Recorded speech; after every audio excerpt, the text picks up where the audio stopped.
lost in night, in the wood, shadows fight.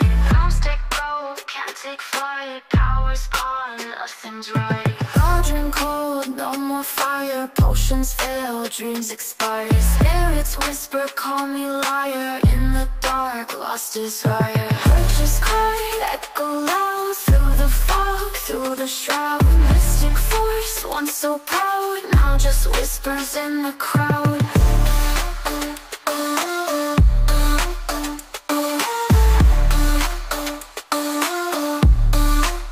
Babalan TV.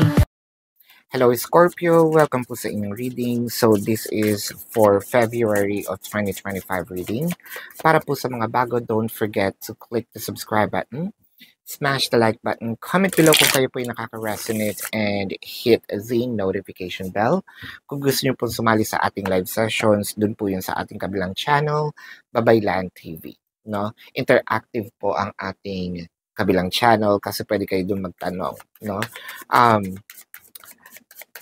Kung hindi po kayo nakaka-resonate dito sa reading na to, baka nandun po ang inyong reading. No? Ibang reading din po yun nandoon. Meron po akong nirelease na for February of 2025 din. No? So I want you to know that this is a general reading. You may resonate with the entire reading or you may resonate with some bits and pieces of the reading. Take what's only yours and simulan na natin. So ngayon, parang ang iniisip natin is doubtful tayo sa mga nangyayari or sa mga decisions natin, hindi mismo sa nangyayari. Let's say, we are given an opportunity, it could be situational, no, Scorpio. Pero lagi kang sinasabi mo, tama ba itong ginagawa ko? No? That's okay to think kung tama ba yung ginagawa, pero parang sa'yo, lagi kang merong pagdududa, no? Pagdududa sa sarili. Sinasabi mo dito na inisip ko naman to, mahaba kong pinag-isipan, last 2 minutes, nag-iiba yung desisyon, no? Sometimes it's okay. Pero I feel like kung finalized na itong decision natin, chances are madali kang magbago, no? Nawawala ang, sayang naman yung pinagpuyatan mo, sayang naman itong mga plinay mo sa isip mo kasi you're making situations, in your mind, no, na things happen even though it really didn't happen in this 3D world, in your mind it did happen, no? Sayang yung time. So what's the sense of this situation that you are creating in your mind, tapos babaguhin mo lang then in the end, it kind of make me feel kasi then because of so much emotion, no? This emotion can be triggered because this person is really close to your heart. Sabihin natin, this reading may not just, parang encapsulated doon sa romance, no? Pwede itong family, job, career, finances, health, wealth, no? I feel like dahil sa sobrang pagmamahal natin, no? We tend to pwedeng hindi na nga if I cannot make a decision, no? Kasi mas mahilig tayong magbasa ng mga old chapters, no, sa buhay natin. Instead of us moving forward, instead of us, no, okay, we have to parang put that in our memory bank, no, what happened today, siguro, if this situation is really good, then probably we can celebrate it. Put it in our memory bank, and if this situation happened again, probably do the same thing. If yung result is negative, we can also put this in our memory bank, review it, or probably learn from it so that when things happen again, probably you can change a thing, no? Para hindi tayo nanda sa iisang result. That is okay. Pero kasi parang 'pag nagkaroon tayo ng pain, especially kapag na-fail natin ang sarili natin, hirap na hirap tayong patawarin. Sarili mo na lang hirap na hirap ka pa patawarin, that's for sure. I think that ang tinutubok nitong, reading na ito is mas mahal mo yung ibang tao 'no, real talk din.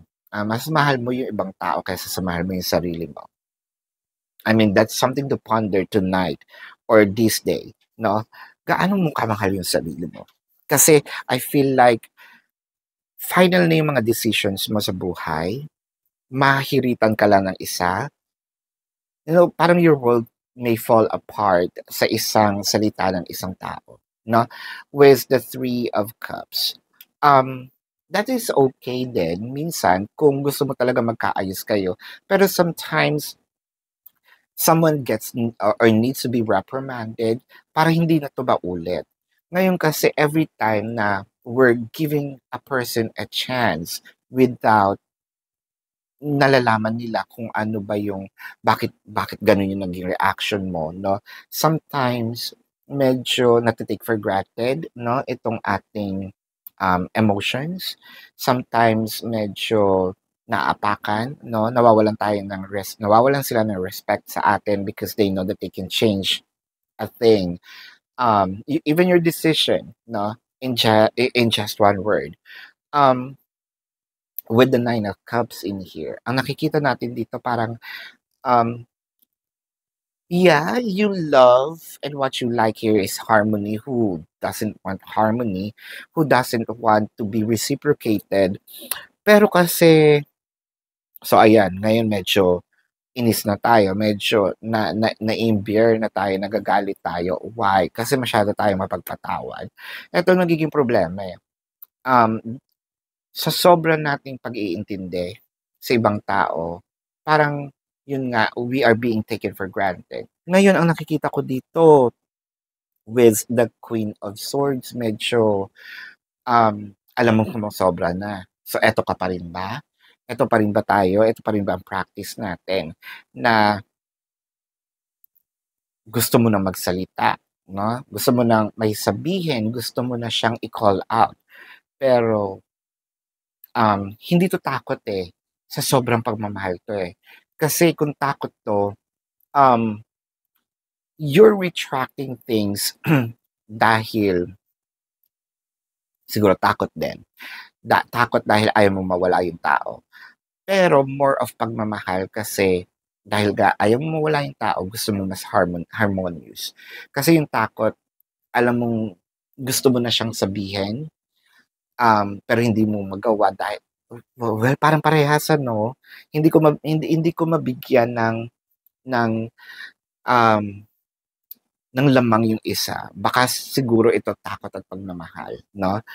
It's a mixture of both.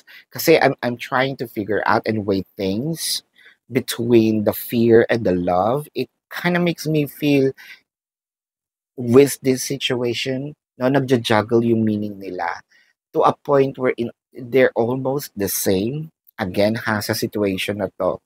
I know magkaiba siya when it comes to the meaning per se. Pero sa sitwasyon na 'to, parang medyo nagiging neck to neck ang laban 'no. I think that you need to make a decision in here.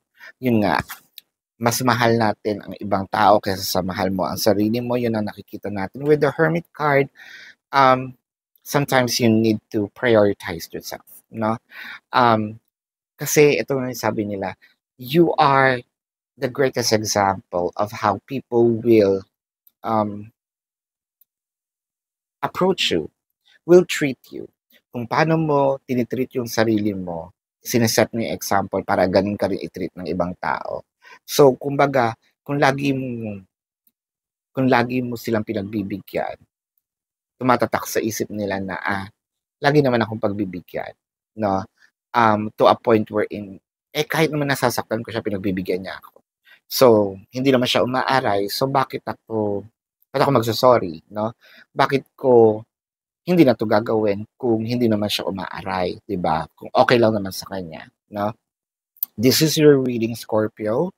Let's check the zodiac sign of your person. Now, this can be their sun sign or a placement in their chart. Pero bago yan. No? Again, doon po sa Babaylan TV, doon po ang interactive natin na pwede kayong magtanong real time. No? Kung hindi nyo po maabutan yun, pwede naman kayo magtanong dito sa comment section as long as the question po is answerable by yes or no. Pero kung hindi po kayo papatulugin ng yes or no na sagot, dumiretso na po kayo dun sa ating description box. There's a link. Click the link, you will be routed to my website. Sa website po, nandun po yung information. No? Question form, name, how much per question, the name, number, QR code for your reference. I also created a 4 questions plus 1. Take advantage of it kasi a discounted price po yun. And if you want to book a private reading, nandun din po siya sa ating description box. So, this is your reading, Scorpio. Love and light to you. Namaste. See you po sa susunod na readings. Goodbye. You want the